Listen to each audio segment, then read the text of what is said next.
Welcome to this week's Wellbeing Wednesday. So this week I want to respond to Andrew Melendres' question about managing screen time. The first piece I want to talk about is we know that as we are reading on tablets and technology and devices that there's a lot of light that are coming off of our screens. So at nighttime, as we're winding down, as our brains are getting ready for bed and preparing, it's really important to use that night mode. To change it when you can for a black background with white lettering instead of a white background with black lettering.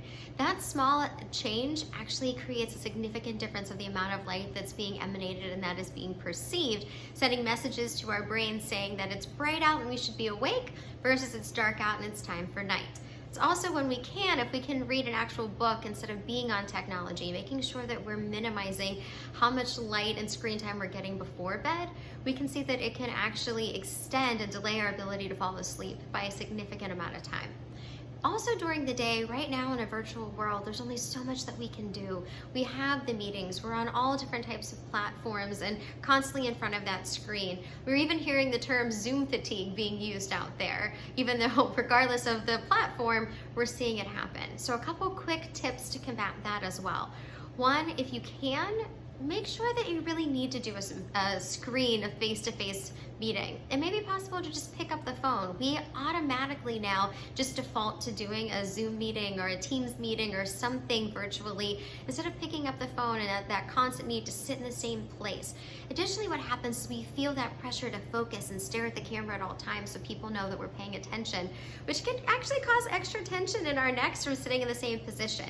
Make sure that we are doing things such as progressive muscle relaxation to relieve our muscles and to change that position when we can. If it's possible to make a meeting 55 minutes or 25 minutes instead of the full hour, giving ourselves a 5-minute break to be able to get up, to move around, to have a restroom break, or even just that quick break in between meetings that help us to make sure we can respond to an email that might be an immediate need, or just so we're not having it build and build and build from meeting to meeting with no breaks. And at the end of the day, we're feeling overwhelmed and we're really preventing ourselves from having that time to decompress.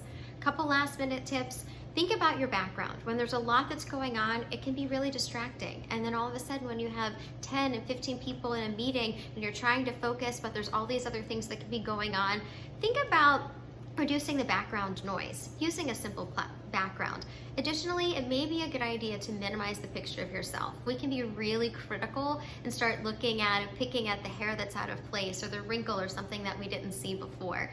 So just a couple quick things that we can do to help to give ourselves a little bit of that break, to be able to have that focus and to minimize screen time when possible. Be well.